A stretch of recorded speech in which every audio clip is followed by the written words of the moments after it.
is Matt has just told me is apparently Hungary invented the Rubik's Cube.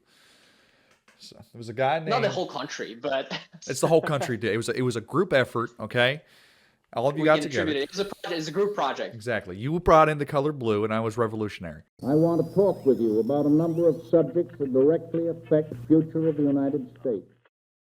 My name is Devin Moore. Welcome to the third episode of the Fireside Yaps. I am here today with my friend Matthew from Hungary. Matthew, would you please introduce yourself to everybody here who might be listening? 100%. Well, first of all, David, thanks so much for the invite. It's a pleasure to be here and talking to you once again. It was a serendipitous moment.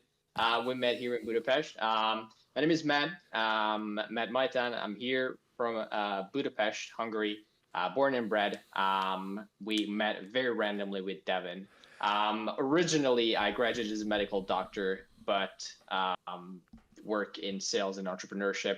And on the side, I have my YouTube channel focusing on political philosophy and current affairs analysis. Yes. So it was a very fun meeting. We ran into each other at a burger joint, and I just randomly had to sit next to him because again the place was full as heck, and we just happened to both be into politics and similar kind of vibe, and both have a YouTube channel. Uh, I will give you a proper shout out. I'll make sure I get you the link as well when this episode comes out because you have a phenomenal content creation. I think your editing is phenomenal, and I'll see about sending you a link to the guy who gave me a shout out, and I'll let you introduce yourself to him as well because you do a very good job, and frankly, it's kind of criminal that you don't have more subscribers than me. Much appreciated, man. So Matthew, the reason you prefer Matt, right? Yeah. Matt. All right, Matt. The reason I brought you here is you happen to have a very, and I think, well-tuned. Recently, we've seen in the news a lot that Eastern Europe, Hungary, Budapest, Croatia, Slovenia, I think a lot of countries in the middle of some Romania as well, a lot of widespread protests. Perhaps you give us a bit of insight into that because I'm a little ignorant to what's happening exactly. I know individual instances, but I'm confused what the entirety of it is right now. Yeah, 100%. So just to give a little context about, to the viewers or to people who are listening to us, Hungary is located like geographically in Central Europe, but in mindset, we often get put or categorized to the Eastern Bloc because of the Soviet Union and how we've been on the other side of the Iron Curtain. And so the things that have happened also locally and also reactionarily to what Trump is doing, how the U.S. is handling foreign policy. And I think the major happenings in Eastern Europe right now were the ones in Serbia. A little context on that: there's a student-led protest have been going on for the last few months because there was a catastrophic accident where 16 people died after a canopy had fallen onto the people waiting for the train in Novi Sad in Serbia. So sort of like it just flamed up the anger that was already pent up in people against the rampant corruption that is in Serbia, led by Aleksandar Vucic, who is the president of the country. In Romania, also there is a local protest against Georgescu, who was sort of like a fringe far-right candidate who before the elections was a relatively unknown figure in Romanian politics, but due to his meddling with the TikTok algorithm and potentially being in a Russian asset, he had a big push leading up to the elections. And then the parliament, if I'm not mistaken, ruled against the election results and removed him from the election race. So the same goes in Hungary. So I would say that mostly the local non-reactionary protests are against the corruption in government. And there is also a reactionary force now, what we see, for example, in Slovakia, the same in Romania, but throughout Europe, sort of like a for a democracy protest, which is not only against Donald Trump or like the US foreign policy at the moment, but also the rise of the far right in Europe and how historically it had led to the Second World War, for example, and the likes. So that is sort of like the local and somewhat global context as to what is going on. Well, thank you very much. It's actually some very well worded context. I don't know if you saw when JD Vance was in Europe recently, he actually mentioned the Romanian politics because there's like Viktor Orban, the prime minister of Hungary, is closely tied and aligned with the right-wing political figures we have in the U.S. I know there was an attempt by Trump or a threat by Trump to remove all the troops from Germany and put them in Hungary, for an example, just because they want to solidify that ironically globalist far right kind of ideology, which is hilarious considering how anti-globalist they claim to be. Yeah, it's. I mean, it's a tricky, point when you're sort of like a global hegemon like the U.S. and at the same time being against globalism. And it's very funny also like with the trade war and how things are going with the tariffs. My Um, paycheck and sucks. so Just gonna say that going forward, it's gonna be bad. yeah, so I'm curious also like from your side, you're obviously in Europe right now, but how do Mhm. you see it going on at home when it comes to, like reactionary politics from the Democrats or just from the overall population? So I try to always clarify because when people say like the Democrats, a lot of people on the right will say the Democrats and just refer to everybody on the left when the left is Mm, really so far from a monolith in the United States. Because the Democratic Party would be a more conservative right wing party here in Europe. But yeah. a lot of people on the left don't like the Democrats for that reason because they can't seem to get them to go the Bernie Sanders route, for example. But it's actually funny you mentioned is just yesterday there were nationwide protests across the country in many state capitals, including D.C. I need to do a little bit more research as to what happened to that. I believe a lot of it's going to be in reaction to Trump's economic policies and just the overall dislike he has.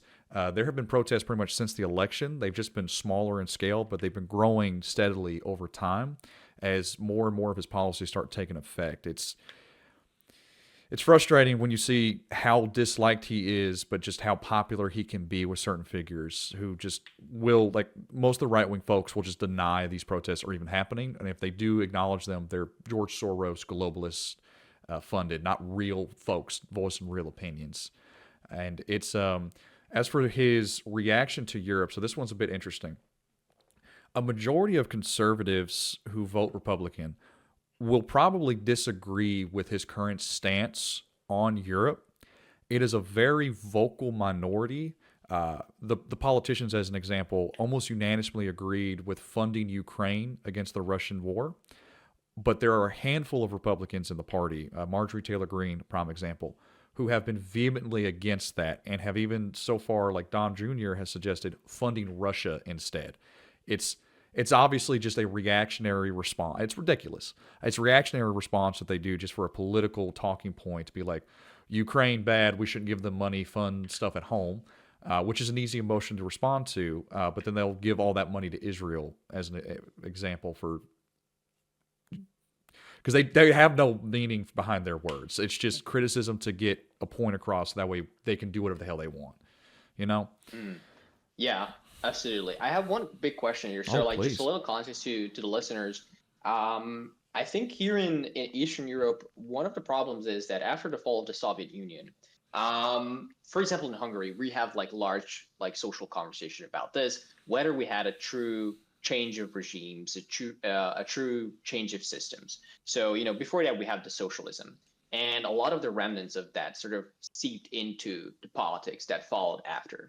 And what we see as a result of that is that the protests or that kind of civil movement doesn't really have an impact on what happens afterwards. Like we famously had a saying, like in 2006 when we had the previous prime minister Gyurcsány, who said that no, you can go out protest, it's not a problem. They will go home afterwards. So like, how do you see in the U.S. this unfolding? Like, what is the impact that you see these protests have Well, I or have to. potentially have? Well, first of all, I have to understand where is that point of view coming from Eastern Europe? Because from my perspective, the protests in Eastern Europe have had a great effect on making regime change or changes in politics as all.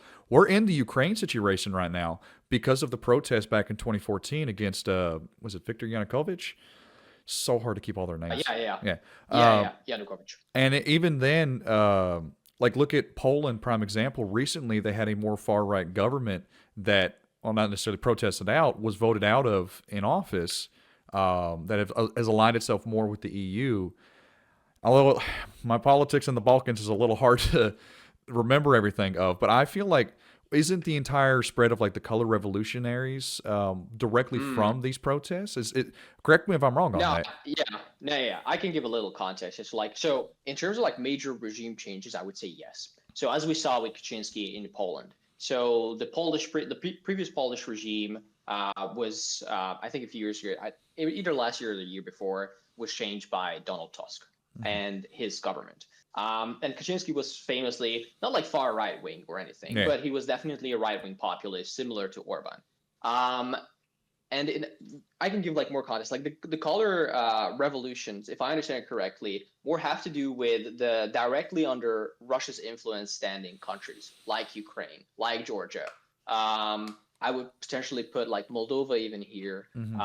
and like the secession of Transnistria. So those are somewhat separated from the parts that are already part of the European Union or are Serbia in that particular case. Right. And the reason being, I can like say a few examples. So with regards to major change, yeah, like the elections can change the regimes and how things are moving in the country overall. The problem is that, for example, Vucic has been in power for a number of years now. I think over Who 10 is years now. Vucic? I'm sorry, I can't remember all of it. Vucic is the Serbian president. Okay, Serbian president. Serbian president, absolutely. So good friends with Orban, very much a Russian aligned government Hmm. in Russia or like in Serbia. So with these, the problem is that they emptied sort of the democratic institutions that are, for example, very much present still in the United States. You know, the independent judicial branch, independent legislative branch. So these issues sort of seep into like how society reacts to certain things. And the problem, for example, in Hungary is that even though we go to protest, if we don't change the regime in the elections, not much is going to change. And I can give you a few examples. Right now, there are protests in Hungary about a number of things. One is regarding the right to gather, the right to come together and protest for something. But it is only done in the context of pride. So Mm. as the event. So the government promised to limit pride through legal sanctions. So Hmm. basically, to prohibit people to go out and display, I don't know, homosexuality altogether as like normalcy, for example, in the name of protecting children. So this is a big problem, right? Because it impedes your rights to together with people, which is a fundamental democratic right. And so people are now on the streets. But just if the government doesn't get changed in the next elections, we know that it's not going to happen because they have 2/3 of the votes in the parliament, for Mm. example. They own the police, they own the army, they own the means of suppression. So this is a big problem. So even though we have the means to protest in some ways, the impacts of that diminish over time as these somewhat autocratic regimes get stronger and stronger. The same in Serbia, similar in Romania, but there is already a counterbalance after Georgescu was removed Yeah. from the election race. So obviously, the U.S. is a much more robust federal democracy and federal, yeah, republic or a system of republic, We rock. Yeah. and hence you have more tools. But I'm curious because we Mm. saw in the last few months how Trump did not really care about the differences between the judicial branch, the legislative branch, and the executive branch.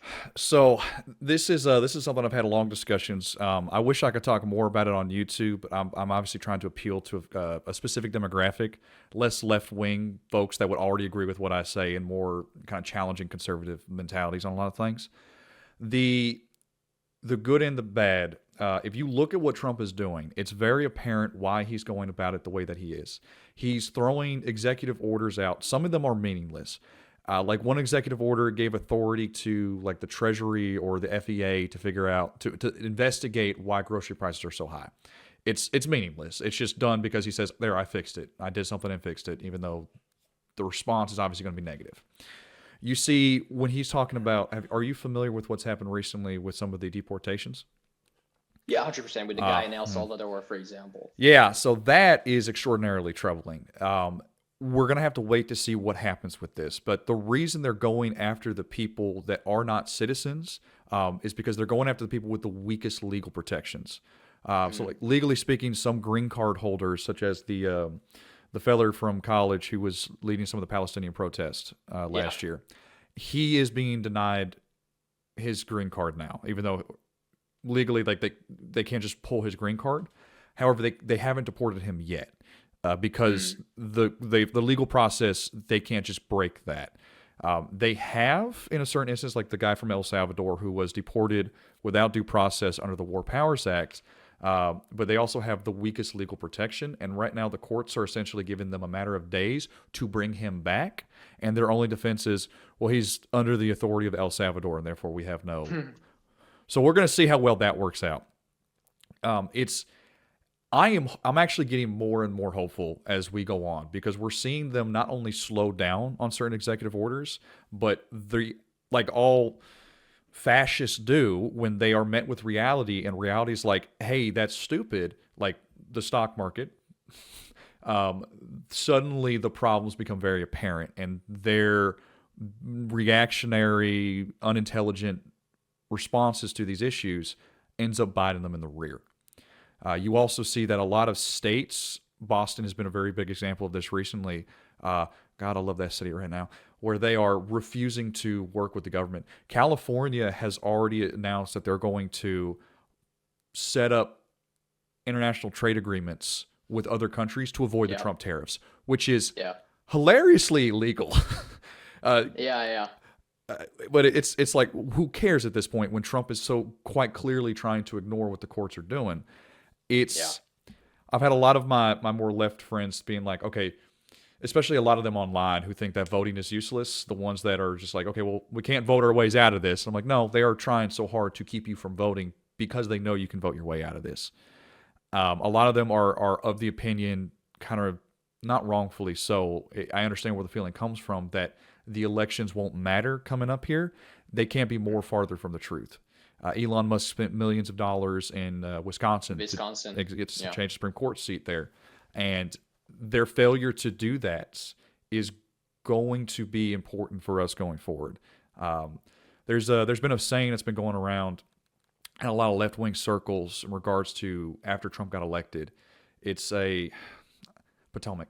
No, not the Potomac. What's the river that Caesar crossed when he was going to Rome? The Rubicon. Rubicon. God, I feel so dumb not knowing that off the top of my head.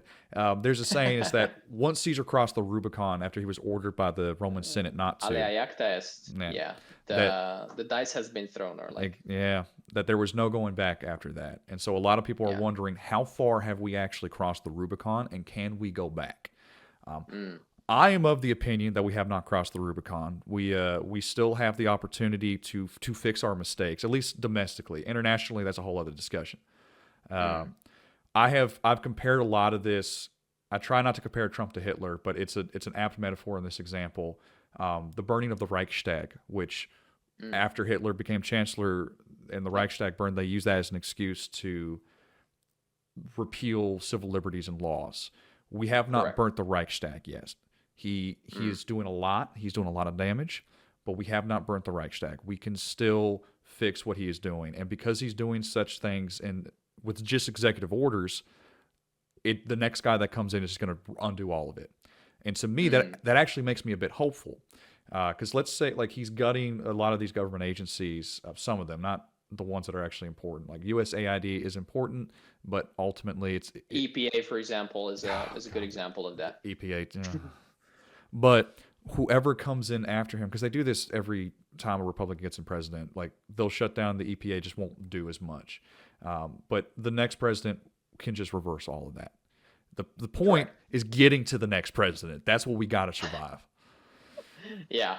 It's a crazy thing, and like there is an interesting side topic, which I don't know if we should go into that or not, but like just interesting side note, sort of like how California's like intention to negotiate tariffs and like commerce independently of the federal government is actually like small government initiative, right? Like that would be like a typical anti-federalist, like very Republican mindset of like, hey, we can do this ourselves. We don't want the federal government to negotiate this for ourselves. So it's like, I like when democratic states sort of put like the federal government into this predicament, because like, I don't know, as like a hardcore Republican or conservative, you have a hard time probably arguing against your own small government. The The states' right, I will eventually make a video on this in particular because the states' right argument has always been BS. Mm, It's Republicans have tried a couple of times. Lindsey Graham has proposed bills to ban abortion countrywide.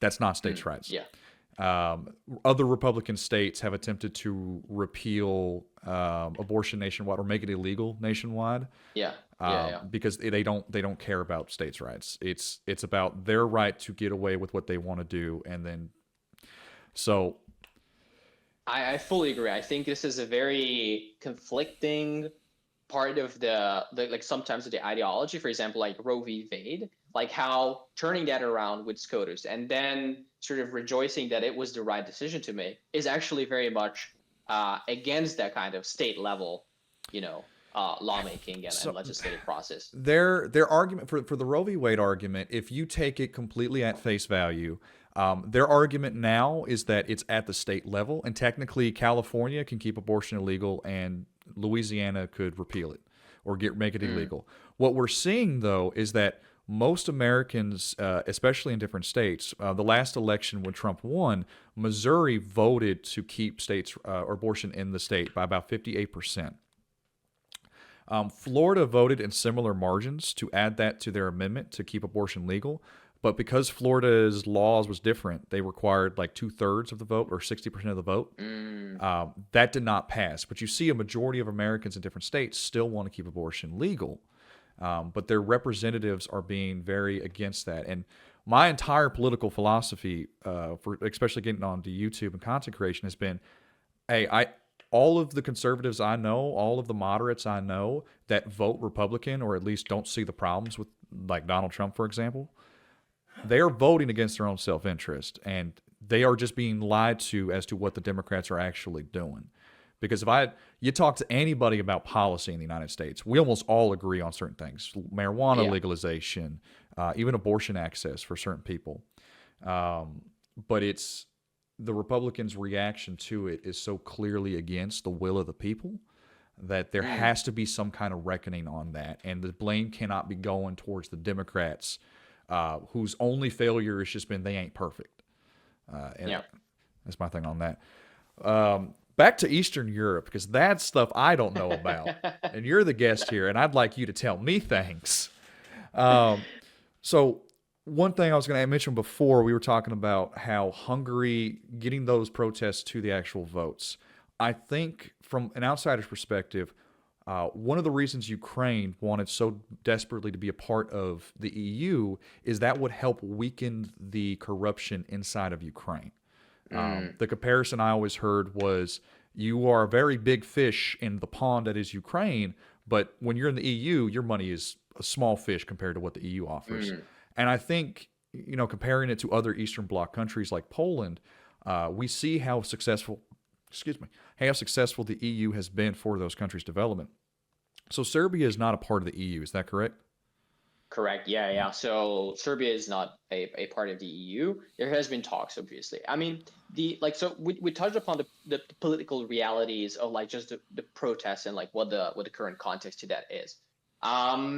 With regards to like the chronology of Ukraine and the EU conversations, I would say yeah, corruption is could be an argument, but I don't think it's the best argument for Ukraine's part in the EU. Mm-hmm. Because we see other countries, for example, such as Hungary, Romania, or Bulgaria, who are in the EU, yet corruption is still very much rampant. So the question is, did the EU solve this? And the answer is probably not really, because the EU doesn't really have good mechanisms in place to sort of control corruption in a given country, because our federal system is much more loosely regulated in comparison to like how the US is running, for example. So we can have a central governing body in the EU, such as the EU Commission or the EU Parliament, which could put forth these prerogatives for the countries. So that's a very weak institution that would want to uphold these liberal and democratic elements in the country. The problem with Ukraine is, I think, one step further is that there are also not only political realities of Ukraine not necessarily being part of the EU, but also economic realities on like how do you integrate Ukraine into the EU. So it's sort of like a chicken versus egg problem. Like, what do you do first? Do you fix the economy first and then get into the EU, or do you get into the EU and then fix the economy? And if you were to pull in Ukraine to the EU, it would require serious funds to bring Ukraine to that economic level in a country that is situated at strategic interests for Russia, right? Through Crimea, for example, is Russia's only warm water port. So through the Black Sea is the only access it has to the Mediterranean and the Atlantic.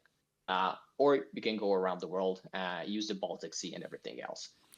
So that's a strategic interest as well. And in chronology for Ukraine, you mentioned the color revolutions, for example, which, if I'm not mistaken, in Ukraine happened in the middle of the 2000s. So around 2005 or so. So it wasn't after that. It wasn't during the Euromaidan in 2014, but it was before, similar to that of Georgia.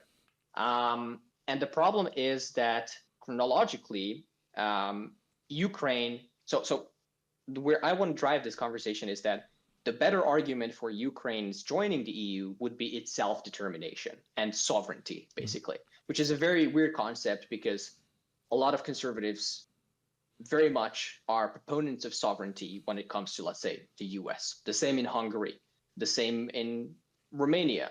Everywhere, really, in Europe, conservatives are for sovereignty, except when it comes to that part of the world, sort of like that, because this is where the Russian narrative is coming in, that Ukraine has always been part of, in some form, of Russia. Ukraine has been awarded sort of like as a territory, how Crimea has been part of Russia to begin with. Then it became part of the Tatarstan in 1754 or so. So this is the big part of the conversation regarding Ukraine. So would you say that, because I know like there are no mechanisms in the EU for like directly dealing with corruption at certain levels, but there is an incentive by just being in the EU to avoid some of the worst aspects. Orban is a prime example. I guarantee that Orban would love to just cozy up to Russia, get rid of the EU entirely, get rid of NATO from that, and just do whatever. Oh God, how did I forget this country that's just west of Belarus is doing? And follow in their footsteps. That seems Orban's MO. But we saw with like Finland and Sweden's accession into NATO, and the fact that even amongst Orban supporters, the EU is still somewhat popular because of the money it provides for Hungary and Hungary's developed. It discourages the worst aspects of that Russia-friendly narrative. And when you compare it to, say, Serbia, which is still leaning pretty heavily towards Russia, or Romania, which realizes the issue of trying to appeal to that Russian narrative, I think that just by proximity to the European Union, that helps push back against that narrative. And Donald Trump has helped this entire EU, because I think the UK and even Canada right now is talking about, like, let's just go join the EU. Like, this is ridiculous. Correct. Yeah, definitely. I mean, I think the EU in principles is a well-developed system that, came out of the Second World War. First as an economic alliance, and then as a political and sort of like social culture alliance. It definitely pushes the right buttons for many. But I think the problem with sort of like Russia soft power through Hungary or through other right-wing populists in Europe, like Salvini, Le Pen, the AfD in Germany, they're shipping something else a little. So while it is beneficial for Orban to be part of the European Union, for example, there are immediate economic incentives, and we do receive more funds from the EU than we need to pay towards the EU. But sort of we are in a gridlock, as in Hungary. The reason being, and also the EU is a bit in a gridlock with Hungary, because we are in large part a sort of backbone country for the European automotive industry. We give large tax incentives for companies like Mercedes, Audi, and other companies to have their industrial production done in Hungary. the EU, so the EU benefits from Hungary providing relatively good workforce, tax incentives, and um, and also less regulation, I would say, overall. Um, this is beneficial for the EU. This is beneficial for Hungary, like to a certain degree. The problem is that Orban starts violating the principles on which the EU is based. Um, the EU has less tools to sort of push back on Orban because they have this liability in the automotive industry. Mm-hmm. So, for example, one tool that the EU did use, but we still have other ways to go about it, is withholding funds from Hungary. Hungary has lost billions of euros of funds, which is a big problem. But for now, we still have a leeway, for example, with Russian and Chinese loans coming to the country, sort of keeping up the cash flow of the country, which is going to bite us in the ass somewhere down the line, and the economic realities will hit and will come through the door, but not for now. And the EU is sort of in a bad situation because they want to keep the automotive industry alive, but they also want Hungary to live up to the democratic institutions and democratic principles, but they sort of can't really force them. And there has been a lot of plays, and I think this is one of the issues with European liberal politicians, is that they have been part of corruption to a certain degree. Right. So they used their pressure and political influence to gain economic advantages through countries like Hungary. Hungary used those funds, and then started violating the principles, which were sort of like as an overarching ideal. And now everybody's sort of in a gridlock and in a I don't know, New Mexican standoff, just pointing, New Mexican pointing standoff. at each other. It's very interesting to see. I think I'm a little bit better on European politics than most of my American comrades, coworkers, friends, compatriots. But it's very interesting to see from like a cultural standpoint as well how Europe has gotten along much better in the last century compared to obviously the earliest 20th century. I think that's the ultimate success of the EU is the fact that they actually have prevented another war from happening. I hope that they will continue to prevent that. So I have just restarted our recording. Unfortunately, and I'm going to re-mention this again, is Matt has just told me is apparently Hungary invented the Rubik's Cube. So there was a guy named... Not the whole country, but... It's the whole country did. It was a group effort, okay?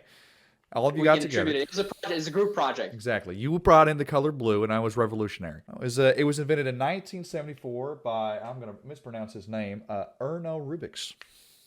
Correct. All right. So we obviously, a lot of the world really knows Hungary for the actions of Viktor Orban, but it's important to know that just like the United States, because I know I can relate to this a little bit, especially now, America is not well liked by anybody. Canada hates our rear ends. I have, especially on the online, you see a lot of just dislike for America as a whole. I've seen a lot of Canadians kind of being like, okay, yeah, we know there are Americans that didn't want this, but what are you guys actually doing to fix it? Nothing. So shut up. Which is, I get it. I know where it's coming from. I understand the frustration. I've always been very adamant about separating the country from the people. North Korea can't be blamed for the state of its citizens. Like they're victims of it. And the thing that I have continuously to reiterate to my liberal and conservative friends is this is not their country or our country. It is our country. And the thing that I have to hit in most is while the Democrats have failed to appeal to the conservatives on many things, the conservative party, the Republican Party, has never done that with anybody on the left. One of the authors, you've heard of Project 2025, right? Of course, yeah.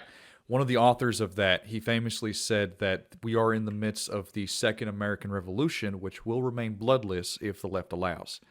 I come full circle in this response and just want to encourage you with some substance that we are in the process of the Second American Revolution, which will remain bloodless if the left allows it to be. Motherfucker ain't ever met me before because I don't go out like that. I am Texan through and through. But one of the things that I so wish more left and right wing people would understand is that the all of the bad parts of America, they exist, and we need to acknowledge that. You know, the KKK, the years of almost centuries of slavery that helped build the country, the genocide against Native Americans, things of that nature. That is obvious. It's recognizable. Acknowledging that does not make me dislike my country anymore. It's acknowledging the fact that all of the people that fought to stop that were just as American as the people that did it. And Mm. focusing on the heroes of that time, you know, Abraham Lincoln, John Brown, Harriet Tubman, oh God, I'm going to go completely blank on that. Martin Luther King, obviously, in later years, they are all equally as American as the folks who did that wrong. And while the system we have set up at times has not benefited all Americans equally, giving up on that system, giving up and just saying like, well, whatever, it ain't going to work, is only going to allow the people who would abuse that system the opportunity to do so. That's my message to the left on a lot of Mm. things, because a lot of them are very apathetic to what's happening, and that needs to Yeah. change in a heartbeat. I I think it's a very tough political reality that people are looking at humility sure as a step back instead of a step ahead. So like what I see, for example, in Hungary, is that like the way for like this is I think is an interesting concept of like how the liberal left sort of abandoned nationalism and the national heritage, the national symbols, and the likes. And I think in like you can tackle that in three different ways in like the nature of how that things comes about. We have the the liberals in Hungary. It's sort of like the cosmopolitan, more European aligned people. And I have many friends like this. And originally I was also shameful. Like I felt shame for the past uh, crimes of Hungary and like how we aligned ourselves throughout history and like for our regimes, governments, and everything. Um, and many people sort of instead of accepting that shame and being humble about it, they sort of turn away from it. They denied that part being a part of their identity, and they just say, "Well, yeah, I'm Hungarian," but they rarely want to talk about it. They're silent when they go to Brussels or they go to London or they go to the U.S. and they just say they don't mention it that they're Hungarians, right? If it comes up, they will say it, but sort of on the side. There are on the other side, there's like the big Hungarians, the patriots, and I think I see some similarities in the Oh, it's U.S. as well. exactly like that in the U.S. They would never accept the crimes, the abuses that happened in the past because they're proud of their country. They're proud of everything given. Their fathers worked hard to give this country everything. They work hard, and they want their kids to work hard as well. And they are not willing to look at those realities from history. And they also deny that kind of humility to look at it and just accept the shame that comes with it. Yeah. And interestingly enough, both camps sort of, with these choices, make each other just unlikable. They will say, I'm not going to meddle with those people. And instead of being Hungarians together, they will like, no, we are the real Hungarians. No, we are the real Hungarians. It's very similar, like as in America. Like Trump's rhetoric is, I am your voice, the real Americans, right? So everybody else is not a real American by default. And so I think there should be a third way, which should go through our educational system, is to accept humbly the past and its realities in order to own today's cultural heritage and national heritage. And that should be a way forward for people to see eye to eye and see at least that they're both Americans or they're both Hungarians. On a lot of that, you're 100% right, and I relate to it fully because that's literally verbatim what's happening in the United States. It's been happening for decades now. I think part of that issue is, like with a lot of things, it becomes identity politics, which is just used to divide folks. You know, I have said a lot that one of the reasons I've had a very good opportunity to speak to my conservative friends, like, hey, here's what the left actually wants to do. They ain't that big, scary, blue-haired boogeyman you think they are. But it's because they paint the other side as either non-existent or so cartoonishly evil that it becomes all they perceive them to be. So like when you present yourself like me as a juxtaposition to that cartoonishly evil thing that they see, it's like, oh, it helps them reconstruct their preconceived notions. The thing that I see a lot is that this is all a media narrative driven, this artificial divide. Especially conservative media, Donald Trump especially, will say, oh, they want you to be ashamed for being American. It's like, no one's saying that. And then the left will react like you should be ashamed of like this, or that. Because there are leftists that will go to... They would say, for example, I think the leftist narrative very much with nationalism is the fascist narrative, both in the US and both in Europe. So like there are fascists, like fascists will be nationalists. Yes. But not every nationalist is going to be a fascist. I would distinguish that very especially. Nationalism to me is kind of bad in general. Patriotism and nationalism, though, are separate things. Nationalism is saying the country can do no wrong and the nation must be good at all times. Patriotism is like, I love the country and acknowledging what can make the country better. Right? Because there's no separating nationalism from like the racist ideology and the Nazis and all that. But like Trump himself has been very like, nationalist was a bad thing to say. I'm a nationalist before. And I'm like, nationalism's not good there, but patriotism, yes. Nationalism, no. That's my opinion on it, but perhaps you may have a different definition for it. I think it just like really semantics. It depends on like what is the kind of context. I would say that nationalism as like an overarching ideology is separate from that of patriotism. Patriotism could be like a virtue of like a civic virtue. We could look at it. So like I would say that patriotism is a form of nationalism, but not all nationalism is patriotism, right? So it's like a sort of like a subcategory of that. And like on a national level, when we're like mostly like political philosophy or like current affairs, nationalism is going to be more understood in that way, whereas patriotism is rather having to do with the personal disposition and the personal quality of that. That's the only thing, and it doesn't matter too much. But I completely agree with you saying that there is a difference, and I understand it like what in terms of nationalism, the word that we may juxtapose patriotism with is chauvinism. So chauvinism is that kind of overt nationalism, overt pride in being American, instead of being patriotic. When you say, I want to preserve what I believe the United States to be, right? Even if it means going against what other people are saying the United States should be, right? Sort of like that kind of Neville Longbottom, Harry Potter character of like, yeah, I know. Sometimes if you want to be a good patriot, you got to stand up for other people who will say, I'm American. Yeah. No, I get, I can see where you're coming from on that.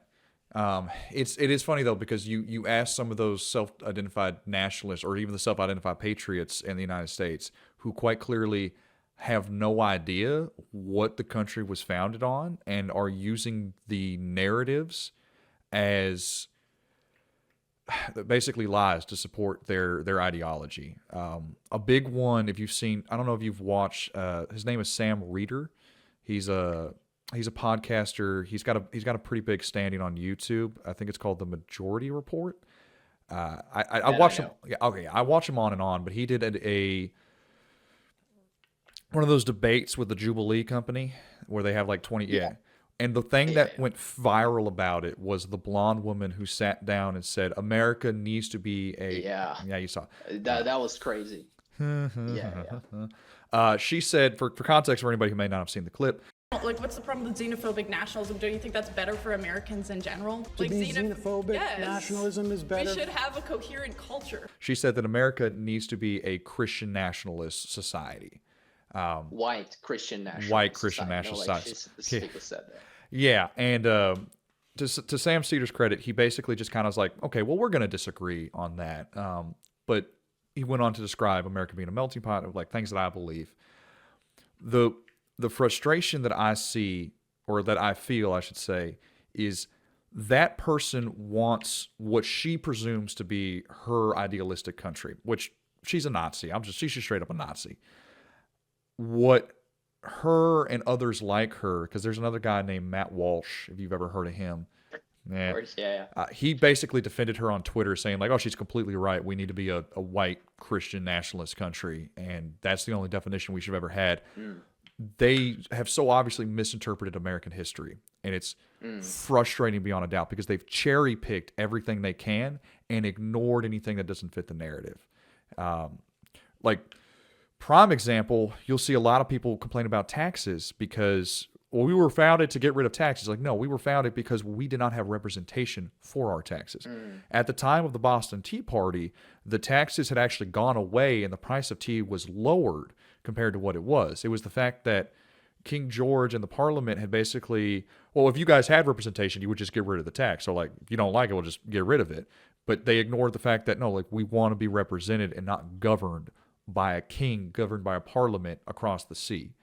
It was no taxation without representation. Yeah. But people will just say, like, oh, yeah, we did the Boston Tea Party because tax is bad, because the libertarians have no concept. They'll say, like, well, the Founding Fathers gave us individual liberties and then ignore the fact that George Washington had all of his soldiers vaccinated. And they'll relate, like, oh, well, the Founding Fathers wouldn't force you to get a vaccine. I'm like, no, they very much did. The Founding Fathers wouldn't tax us unnecessarily, and George Washington led the army against the Whiskey Rebellion, which was a fight against taxation. So they clearly don't know what the founders intended or wanted. They just pretend they do to fit their narrative.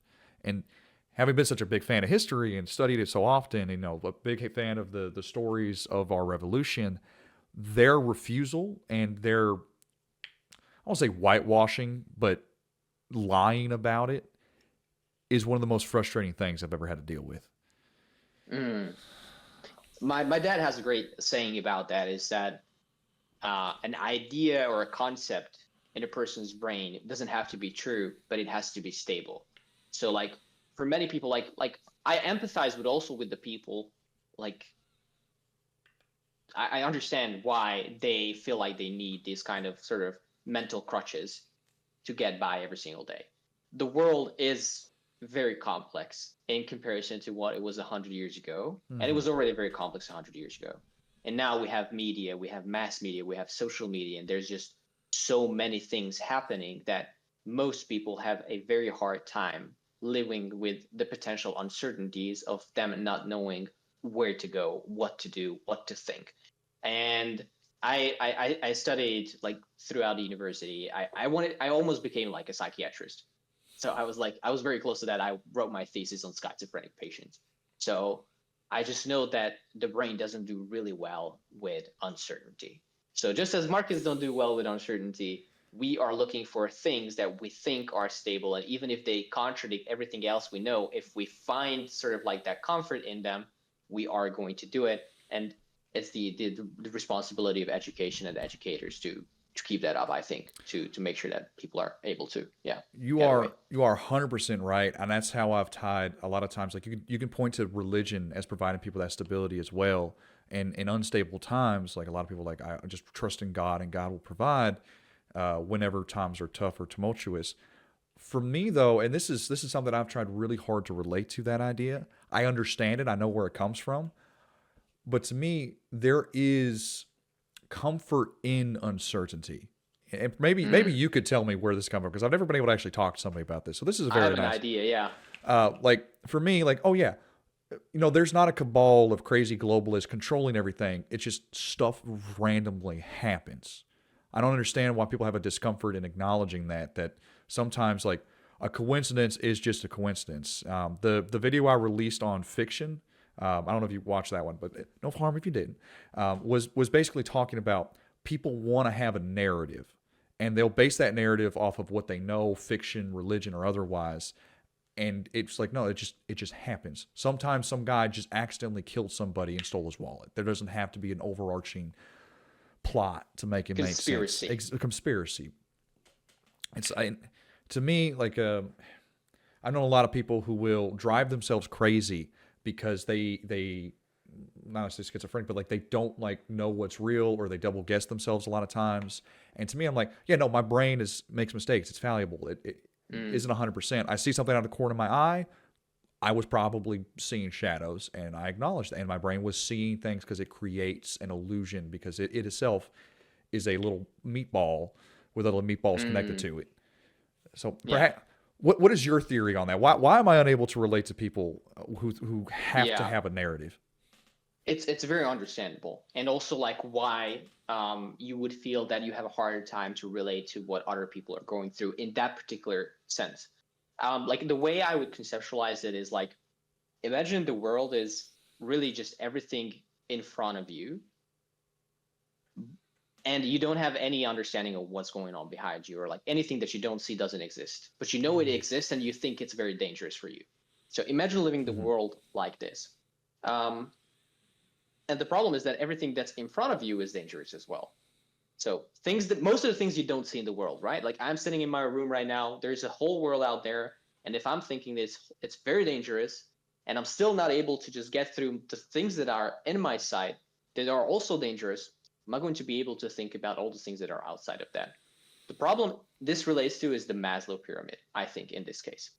Most people's realities aren't as comfortable as yours or mine.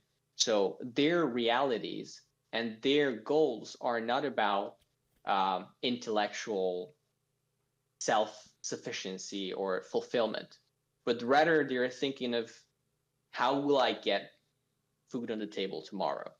You're talking about the hierarchy of needs, right? Yeah, exactly.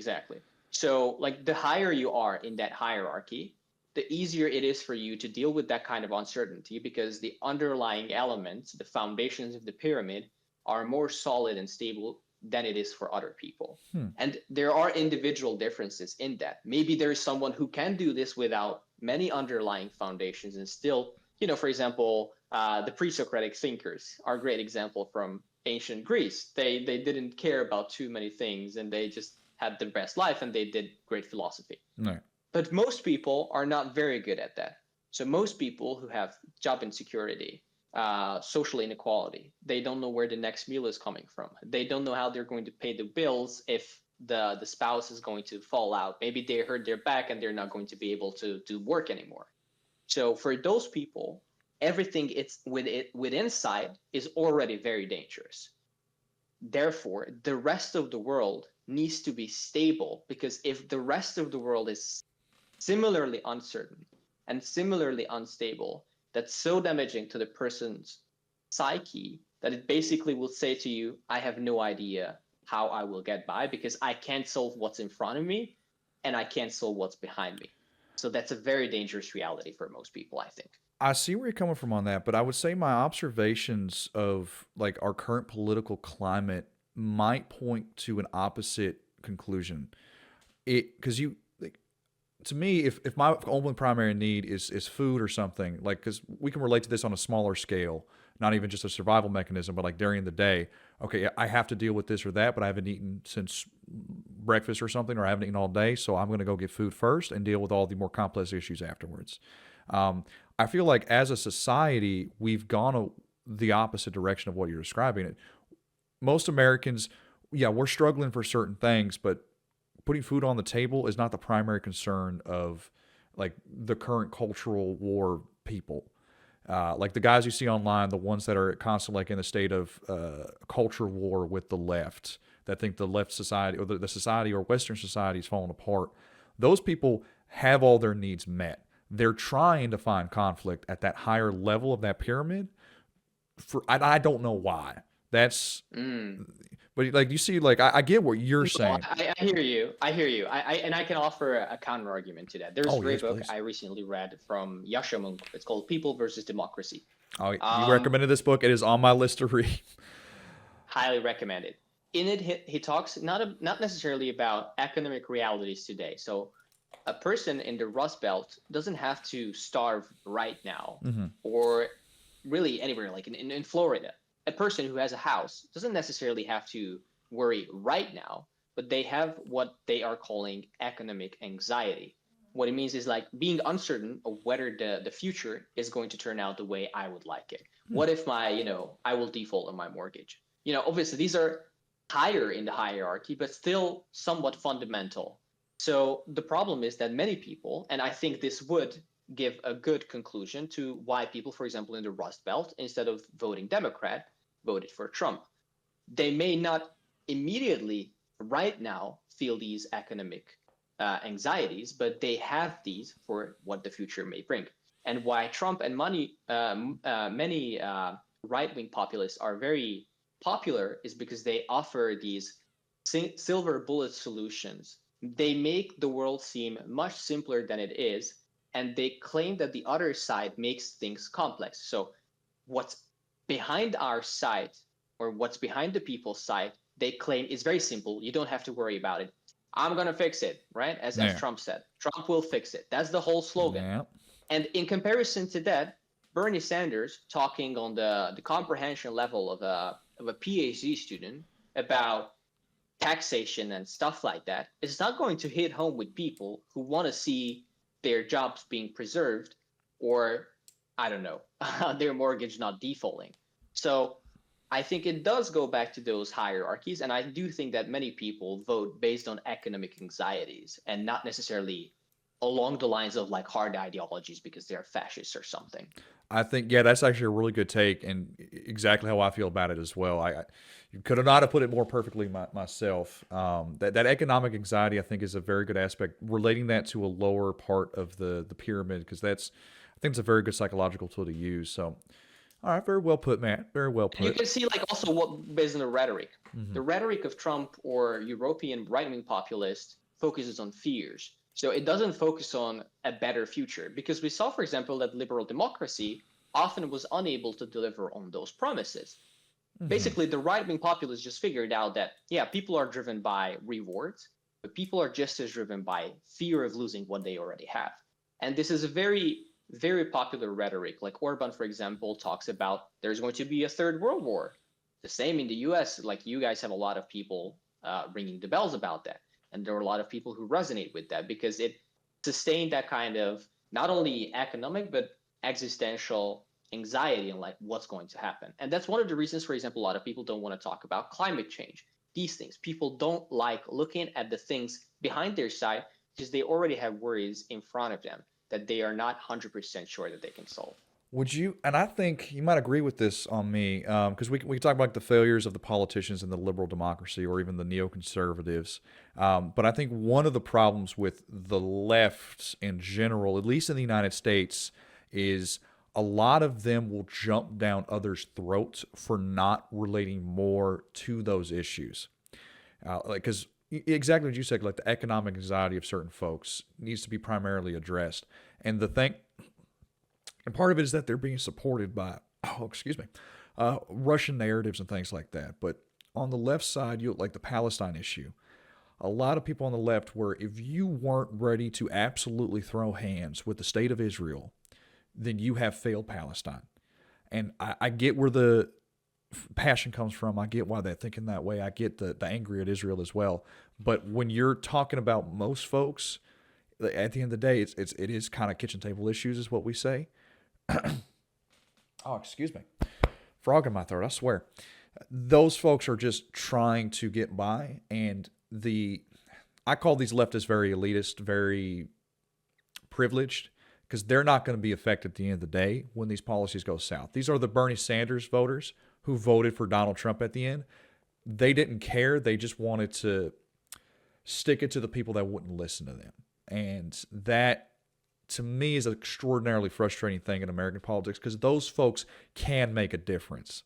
They choose not to. At the very least, at local elections, the ones that vote for Jill Stein every 4 years. You know who Jill Stein is? The independent. Yeah, independent. No, she's a Russian asset. That's what she is. Independent, my rear end. Those are the folks that frustrate the hell out of me. Like they'll go and they'll protest for Palestine like crazy when it's Joe Biden in office, and I understand why, and I'm glad they did it. But for Trump, who has literally promised to ethnically cleanse Gaza, Joe Biden was going to be just as bad. You know, Palestine is talking right now, and like that is just so off-put from reality. They're so closed off and isolated that they really, I think, need a assessment of their needs, of those hierarchy of needs. Understand where most people are in that pyramid. No, I totally get both the frustration and that kind of like what is really the appeal of like doing this. I think with like, so the question is like, what is the main question here, or like what do you think as a conclusion is, or what is the main question, or like that follows from this? I think that to that question is just what we need to do as societies in Europe, the U.S. or everywhere to do better going on is one, stop listening to these populist figures who are quite obviously in it for their own well-being. They have no morals, they have no standards, they have nothing they believe in except themselves. I mean, at the very least, as much as I want to like compare them to Hitler, I hate doing that, but Hitler loved Germany and wanted Germany to be better. Just and is immensely Correct. preserved narrative of it. These people don't have that. And it's so clear where they're getting their money. It's so clear where they're getting these ideas that following in the most basic way. Like Orban, and correct me if I'm wrong, but Orban has a similar vibe to him. Like if he wanted what was best for I could get, Hungary, yeah. Hungary is a very good like blueprint country for this, I think. Um, so and like Yashamunk also talks about this in the book, and this is one of the reasons, for example, why the Russian soft power and Russian propaganda resonates with a lot of folks. It has to do with that kind of disillusionment in the principles of liberal democracy overall. Orban is now spending his fourth term, or like fifth overall, but it's not consecutive. The first, like they won in 1998, and then lost in 2002, but then they regained the governance in 2010. So one of the problems is that for many years, for like 14 years now, Orban didn't have an alternative form of there was no alternative. The previous left, we call it like the old opposition, was not able to organize themselves and sort of became this kind of court opposition, or that's their nickname, or like they are on the payroll of Orban because it was convenient for them, but they didn't really have to do much. So the problem is that, such as with the United States and such as with like the liberal West, liberal democracy failed to uphold those kind of promises that it did promise, such as with better equality. We've seen since the 80s in the US that this has not been the case. The social inequality just grew. I have You a know, theory. yeah. I know why that happened. I know. I know that there are reasons for why it is, but the problem is that governments, like liberal governments, were telling people continuously that it's going to get better, and it didn't get better. And people, after a while, got very frustrated with that, and they started to question even whether liberal democracy is a good thing. For example, it's a great example from the book. In 1940, right after a war or something, 1 in 16 people in the United States, aged I think 18 to 40, believed that military governance was a good thing, or a favorable thing. 1 in 16. By the time we got to 2010-ish, 1 in 6 think that a military governance is a good form of government, which is not a good tendency, because it shows that people are open to more autocratic forms of governance, because one of the reasons is because they're disillusioned with how liberal democracy by design is. It has a very long due process. It has built-in long bureaucratic processes that halt that kind of swift action. For example, Russia has Putin. If Putin says tomorrow this is going to be the price of X, it's going to be the price of X. The totalitarian ideology doesn't care about what the reality is. Democracy has a long process because it is trying to adjust the ideology of liberal democracy to that of reality all the time, and it requires conversation. It requires even gridlock in Congress, because we're not moving forward until we know it's the right decision. And it has these inefficiencies: being slow, being expensive, being large, and being not very transparent to the average person watching. Whereas an autocratic form, such as with Putin, moves swiftly, is transparent, you know what you can expect, but it doesn't always move in the way you want it to move, right? So this made it more appealing for folks to align themselves with Russian ideology. This is one of the factors that made it so. You again spoke it nail on the head as to the why. The only thing I would want to add to that is it's this ideology about like the efficiency of totalitarianism is an illusion. It is a falsehood. It is based off of lies. And I think the statistic you brought up is a prime example. You see that after World War II, totalitarian autocracies were not popular because they just got their asses kicked. Now we have a generation that is completely separated from all of those issues. And as you said, it's education is a primary example of it. Is if they are provided the education of what happened before, and I don't want to say not told not to question it, but then not lied to about it, which is what all these populist ideologues do, we might be a little bit better off. But I really do think it's because we are so detached to what happened in the past that it doesn't resonate with us now. You see this with everything from totalitarianism, like you just mentioned, to vaccines, to all of those problems in the past are now in the past. And what we're dealing with now, that's the only reality we have. And there's no context for it. And that, I think, is the biggest failure of liberal democracies, is acknowledging what had happened and how to actually make it better future. And while, yeah, there are problems now, nothing is going to be perfect. And the idea that we're switching to is bad, to say the least. Yeah, correct. Absolutely. And I mean, it's also questionable overall whether liberal democracy could happen outside the pocket of history in which we experienced it. So, for example, in the book, Yeshamung says, or like paints a picture that liberal democracies on the liberal West happened after the Second World War. So, as you mentioned, there was a big disillusionment with how totalitarian regimes operate, how ideological bases on this scale doesn't really work in favor of like welfare and progression and everything. And together with that kind of disillusionment, there was there was also a turning point of nationalism. So nationalism after the Second World War was a non-existent thing. Like Germany, nationalism was a very bad thing. And together with that, we experience a large industrial and then service-based economic boom that made the social inequalities for a while bearable for not only people on the top. Obviously, for them it was just good, but for people on the bottom, the inequalities that were still growing weren't growing at the pace where they felt they're getting sidelined. So everybody got part of the resources, and then throughout the 2000s and then 2015, for example, the migration crisis of Europe, more and more people got into Europe and the social inequality started to grow, meaning that a large portion of people who were on the bottom, like the bottom 80%, started to realize those economic realities and see that they're getting less resources. And now they also have migrants who are competing for these resources.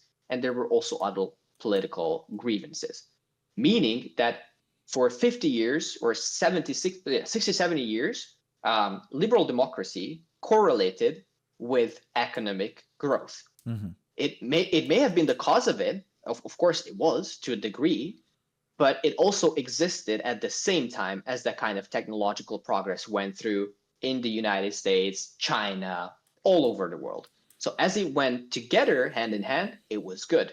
But as soon as the economic benefits started happening, the question of liberal democracy also came into the spotlight once again for people who did not experience that kind of rapid growth of wealth, resources, happiness, health, everything. So what is your theory? Because I know exactly what you're getting at, and I have a very, I'm curious as to the European perspective on it, because I've told a lot of people why we are in that situation we're in now. So from the European perspective, because I know in the 80s, we could point to a lot of this back to the 80s. The UK was going through similar politics of the United States.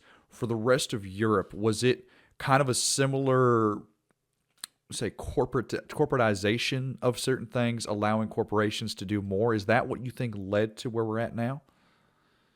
Yeah, I definitely think that kind of corporate freedom and I'm not saying I'm an anti-capitalist. I'm not, but I'm very much a believer in fair regulations. And I'm very not much against that kind of predatory nature of corporates just as existing in nature. And yeah, we definitely did see that, which initially, again, gave a lot of resources even to people on the bottom 80%. But as soon as those resources started to sort of stop existing, these inequalities grew, and the corporates already held a lot of power. And this is the case, for example, with Europe. This is an undemocratic element of the European Union. This is an undemocratic element of the United States, because, for example, in the United States, big business interests and political elites or economic elites drive what is actually happening on the policy level, and not the people who vote for the people. Yep. And that you are exactly right. And that's what I've been trying to get at with a lot of people is the issues that we have are the liberal Democrats, the liberal democracy is they ceded too much power to corporate elites who, instead of trickling down the economics like they were supposed to, decided to buy themselves more whatever they wanted. And that, like right now in the United States, we have more wealth inequality than since the 1920s. Yeah. And is directly because of the corporate ties between like the Democratic Party and even the Republican Party that has brought us down to where we're at now. And one of the very many reasons that I kept trying to tell folks that Trump was not going to make the situation better because he was going to give them more power and authority. So Correct. This is actually my latest video as well on like why the swamp can be trained. Is because it's like, especially in the United States, you guys have a very, very weird system with like, especially after Citizens United, but like after the 90s, what's the guy's name? I always think Grinch, but it's like, Gingrich. What's the guy name? You're thinking of Gingrich. Gingrich, Newt Gingrich, exactly. So that's absolutely horrible. And the problem is like, and Yasha speaks about this in the book, is that the problem with liberal democracy is that at some point, liberalism versus democracy is going to be a question. As far as you go into building it out. So liberalism will be about upholding individual rights. And this is specifically so for minority rights, because you want to make sure that the democratic element, which would be what, for example, Trump is advocating for, the tyranny of the majority, doesn't get to play that kind of game, right? Trump said, for example, or like even Musk, that bureaucracy is a bad thing, that it impedes government's ability to execute the will of the people. The will of the people is the most important thing. This is a democratic element, like, right? 80% of the people could say we need to execute the rest 20%, and it would be a very democratic decision, but it would be very liberal, right? So liberalism is in juxtaposition to democracy at times, and you need to reconcile these in a way that's meaningful for the people. Yeah, that's I know where that is. Like from you, that criticism makes complete sense, and acknowledging that and seeing how we can best address the tyranny of the majority. From the American perspective, the people that push that ideology, the tyranny of the majority, are the ones that are vehemently against the normal democratic elements. And like they bring up that statistic, like 80% can vote to kill the 20%, and that becomes the problem. My only pushback is I would like to see within especially recent history when that is the case at times, because if you actually cared about the will of the people, we would have things like legalized marijuana in the United States or access to abortion nationwide. Those are things that. So I understand the whole like liberalism will be at war with democracy at certain points. I could give you like a better example. I don't think that the tyranny of the majority is a big problem, but is a reason for liberalism to exist. So I just that. No, So liberal democracies are first undemocratic, mostly, then illiberal. And then in reaction, some democracies get illiberal, such as Orban. And I can give you an example. So the European Union was founded very much on the basis of liberal democracy as a principle. And in democracy, like the main elements of a democracy are free and fair elections, the right to create parties and participate in politics, the right for folks to gather, and the right of free speech, religion. But mostly these 3 or 4 elements provide the basis for a democracy. And the problem is that, for example, with the European Union, is that building out those institutions such as the European Parliament, other agencies in the EU, you restricted a lot of the will of the people through outside third-party agencies that were not directly elected by the people, but rather proposed by other representatives. One crucial element of this, for example, is the bank system of Europe. we have a central European bank, right? So the bank system is independent of the central government, or like the European Union, and also the independent states. And this is an undemocratic element because it means that the monetary and fiscal policy of the European Union is not done on a democratic level, but on an independent level. One thing that Orban, for example, or other right-wing populists who Trump is the same, claim is that the reason people are not experiencing the economic benefits of the world is because of this undemocratic element of the workings of the federal government or the European Union. And therefore, they claim it's rightful to do illiberal things, limit the rights of the minorities, like immigration, typical, LGBT, typical, than attacking the judicial branch, for example. So like picking smaller groups of the country, or like, the population, we can attack. And we will say that they are the scapegoats for the problems that we experience on a democratic level. So Orban, for example, in 2016, claimed that he is building an illiberal democracy in Hungary, because we see that the liberal democracy of the West, which was undemocratic because of the institutions that are independent from the electoral system, are impeding your rights to be heard. So and this is very appealing to the conservatives and Republicans because sovereignty, self-determination are important values to these people. And so illiberalism resonates with a lot of folks, and they will claim to make it more democratic, but they're just going to make it more illiberal, and they're going to keep it the same undemocratic way. So you're going to get, in the United States now, you will have an illiberal undemocratism, which just means that the rights of the individuals are going to be limited, or could be limited. Trump is working on this. And it's still going to be undemocratic because of the corporate influence it has on America. Yeah, no, I don't have anything to add because that pretty much nailed everything down to it. What do you think is, because in Hungary in particular, I know, like, obviously we're talking about the protests. Do you think that there is hope for the rest of Europe to overcome these issues and become just better, more democratic, more responsive to what people actually need? Do you think that we're going to move in the right direction, or are we doomed and Orban wins? You're hitting me with the Lex Friedman outro, man. He always asks, like, what do you think? Like, do you believe in hope? This is the last question. You got to believe in hope, man. You got to have hope. I do have hope. I think many on the populist right underestimated the liberal reaction, or like that kind of immune system of democracy that will be activated once there is a large enough existential threat existing. I think the US and Trump is a good example of how it could unite Europe to potentially move forward, or to organize a joint military, a closely knit economic relation, and to potentially also limit those like Orban from impeding, voting together, moving together. So I think as further we go into this kind of crisis, we could see that kind of rise of liberal politics again, just reigning over populism. Also because there are economic realities. For example, in Hungary, we have a very bad economy. We have high inflation. People are poor, and these realities will not be denied at a certain point anymore. And also we have an opposition party that now seems to be doing rather fine when it comes to the polling. So on the local level, I think there is. On the global political level, I also think there is. The only issue I have is economic realities globally and how climate change will impact that.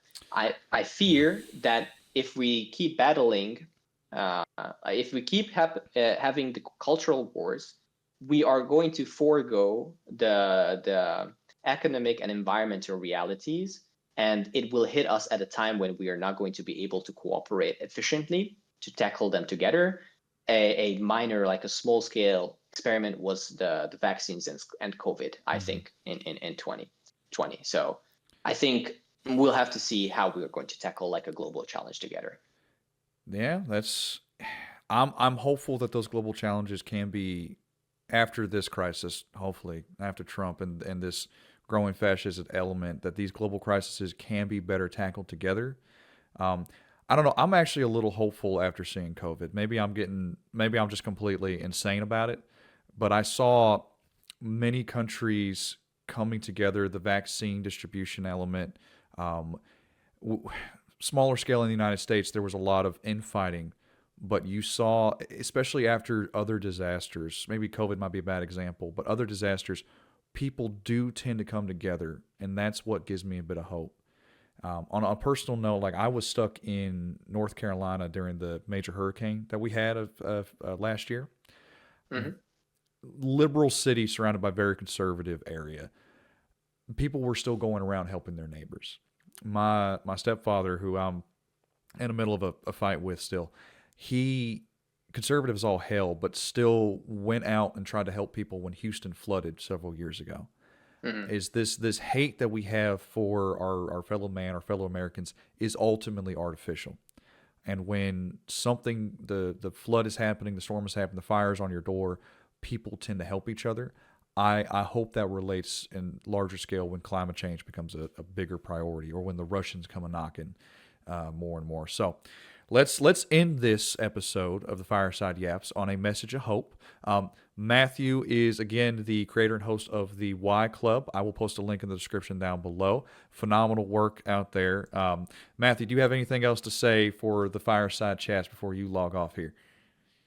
Not much, Devin. That was a perfect outro. I would thank everybody who have been listening, and yeah, tune into more. And Devin, thanks so much once again for the invitation. It was a pleasure to have a chat. Thank you, Matt.